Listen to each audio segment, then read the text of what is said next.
हमारी लड़ाई गैर बराबरी के खिलाफ है। हमारी लड़ाई संविधान को बचाने की है। दामोदर यादव, चंद्रशेखर आजाद, विनय रतन या प्रदेश का एक एक साथी कोई भी ना धर्म का विरोधी है, ना किसी वर्ग का विरोधी है, ना किसी ईश्वर का विरोधी है। अगर विरोधी है तो उन लोगों का जो संविधान को तोड़ना चाहते हैं और जाति के आधार पर ऊंच नीच फैला के हमें छोटा बड़ा बना के हमारा शोषण करना चाहते हैं।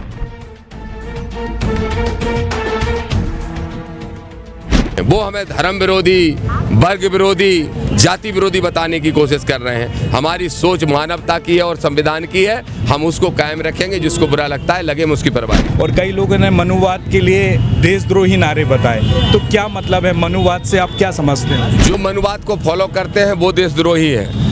जिस मनु की किताब के अंदर ये लिखा हो कि इस देश की नारी शक्ति के लिए अपमानजनक चीज़ें लिखी हों, इस देश की 90% आबादी को जानवर की ज़िंदगी देने की वकालत अगर किसी किताब ने की है और अगर कोई उसकी वकालत कर रहा है तो आप समझ में आते हैं कि वो देश को तोड़ने वाले हैं। हम हर हाल में संविधानवादी है, संविधान की स्थापना करेंगे और मनुवादी सोच को इस देश से उखाड़ फेंकेंगे।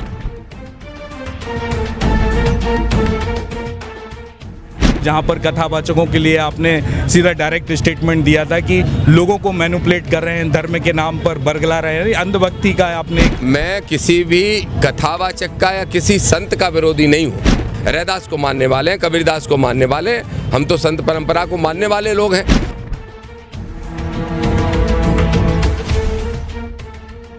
हमारे भारत के संविधान के इस प्रस्तावना में ही लिखा है कि ये राष्ट्र पंथ निरपेक्ष रहेगा, तो इसको कोई तोड़ेगा तो हम उसका विरोध करेंगे, चाहे वो प्राइम मिनिस्टर हो, चाहे प्राइम मिनिस्टर का भाई हो। Join the next, be the best. Bundelkhand का सबसे विशाल और आधुनिक विश्वविद्यालय ज्ञानवीर यूनिवर्सिटी। नमस्कार, मैं हूं आपके साथ में भूपेंद्र सिंह और आप रिपब्लिक सागर मीडिया के साथ में हैं। इस वक्त दामोदर यादव जी हैं जो सागर की इस धरती पर आए हैं। तो सर, सबसे पहले मैं पूछना चाहूँगा आपसे, जो आप सागर आप आए हैं, क्या प्रयोजन है आपका सागर आने का? संकल्प यात्रा का ये तीसरा चरण है और तीसरे चरण की आज शुरुआत है। भोपाल से हम लोग निकले थे। अगले तीन दिन तक ये संकल्प यात्रा पूरे बुंदेलखंड में घूमेगी, जगह जगह सभाएं करेगी और संविधान के मूल्यों की स्थापना करने के लिए सबको जागरूक करेगी। ग्वालियर हाईकोर्ट परिसर में बाबा साहब की स्टेच्यू लगाना है, उस उद्देश्य से हमने यात्रा निकाली है। आज़ाद समाज पार्टी के राष्ट्रीय अध्यक्ष भाई चंद्रशेखर आजाद जी, भीम आर्मी के राष्ट्रीय अध्यक्ष भाई विनय रतन जी और हम सब साथियों ने तय किया है कि कुछ लोग मध्य प्रदेश को आडंबर पाखंड की भूमि बनाना चाहते हैं, हम इसको संविधान की भूमि बना के ही रहेंगे। आपके विषय को लेकर, आपके नाम को लेकर सोशल मीडिया पर काफ़ी कंट्रोवर्सी चल रही है, आपका विरोध चल रहा है सभी चीज़ों को लेकर, तो इस चैनल के माध्यम से क्या बोलना चाहेंगे ऐसी कंट्रोवर्सी? देखिए, दामोदर यादव, चंद्रशेखर आजाद, विनय रतन या प्रदेश का एक एक साथी कोई भी ना धर्म का विरोधी है, ना किसी वर्ग का विरोधी है, ना किसी ईश्वर का विरोधी है। अगर विरोधी है तो उन लोगों का जो संविधान को तोड़ना चाहते हैं और जाति के आधार पर ऊंच नीच फैला के हमें छोटा बड़ा बना के हमारा शोषण करना चाहते हैं। हमारी लड़ाई गैर बराबरी के खिलाफ है।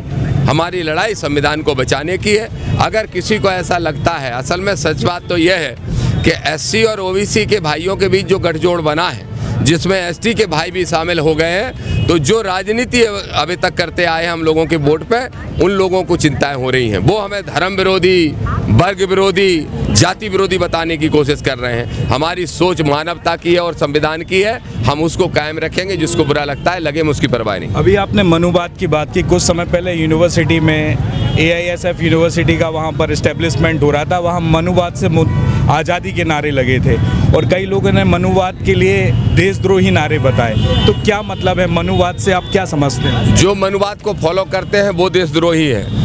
जिस मनु की किताब के अंदर ये लिखा हो कि इस देश की नारी शक्ति के लिए अपमानजनक चीज़ें लिखी हों, इस देश की 90% आबादी को जानवर की ज़िंदगी देने की वकालत अगर किसी किताब ने की है और अगर कोई उसकी वकालत कर रहा है तो आप समझ में आते हैं कि वो देश को तोड़ने वाले हैं और वो मानवता के विरोधी लोग हैं। हम हर हाल में संविधानवादी है, संविधान की स्थापना करेंगे और मनुवादी सोच को इस देश से उखाड़ फेंकेंगे। कुछ समय पहले सर एक कार्यक्रम भी था जहां पर कथावाचकों के लिए आपने सीधा डायरेक्ट स्टेटमेंट दिया था कि लोगों को मैनिपुलेट कर रहे हैं, धर्म के नाम पर बरगला रहे हैं, अंधभक्ति का आपने एक परिचय दिया था उसमें, उस विषय पर क्या कहना चाहेंगे? मैं भाई सिर्फ इतना कहना चाहता हूँ कि अगर 4th स्टेज कैंसर को कोई ठीक करने का दावा करता है गौमूत्र पिला के या अर्ची पर्ची निकाल के, तो उस व्यक्ति को फिर कैंसर का हॉस्पिटल खोलने की क्या ज़रूरत है? ऐसे ही उपचार कर दे। आडंबर पाखंड अंधविश्वास नहीं चलेगा और आडंबर पाखंड अंधविश्वास की दम पे राजनीतिक रोटियां सेकने का काम जो दल कर रहे हैं उनको भी उखाड़ने का काम हम करेंगे। धीरेन्द्र कृष्ण शास्त्री जी की जो पदयात्रा चल रही थी उसका भी आपने विरोध किया और हाईकोर्ट में याचिका दायर करने की भी बात मैं किसी भी कथावाचक का या किसी संत का विरोधी नहीं हूँ। पहली चीज़ तो कथावाचक और संत का डिफरेंस जो है वो लोगों को समझना चाहिए। कथावाचक अलग चीज़ होती है, संत अलग चीज़ होती है। हमारे एक प्रेमानंद जी महाराज हैं, हम उनका सम्मान करते हैं, संत हैं। हम सम्मान हरिगिरी महाराज एक गुर्जर साहब हैं, बहुत बड़े संत हैं, ग्वालियर चंबल के अंदर, हम उनका सम्मान करते हैं। ऐसे ढेर संतों का सम्मान करते हैं। रैदास को मानने वाले हैं, कबीरदास को मानने वाले हैं, हम तो संत परंपरा को मानने वाले लोग हैं। लेकिन संत और कथावाचक का डिफरेंस समझना पड़ेगा और ये भी समझना पड़ेगा कि धर्म को धंधा कौन बना रहा है। हमारे अगर कोई विरोध था तो इस बात पे था कि यात्रा के दौरान गैर संवैधानिक मांग जुड़ी थी और वो थी कि भारत को हिंदू राष्ट्र बनाने की। हमारे भारत के संविधान के प्रस्तावना में ही लिखा है कि ये राष्ट्र पंथ निरपेक्ष रहेगा, तो इसको कोई तोड़ेगा तो हम उसका विरोध करेंगे, चाहे वो प्राइम मिनिस्टर हो चाहे प्राइम मिनिस्टर का भाई हो। Thank you, thank you. Join the next be the best, Bundelkhand का सबसे विशाल और आधुनिक विश्वविद्यालय ज्ञानवीर यूनिवर्सिटी। ये सिर्फ एक यूनिवर्सिटी नहीं, ये है आपके सपनों का लॉन्च पैड। यहाँ मिले आपको smart classrooms, modern campus, updated labs और एक्सपीरियंस्ड फैकल्टी। हर स्टूडेंट को मिलता है कॉन्फिडेंस, ग्रोथ और एक ब्राइट करियर का प्रॉमिस। नए सेशन के लिए एडमिशन ओपन है, तो इंतजार कैसा, आज ही कांटेक्ट कीजिए।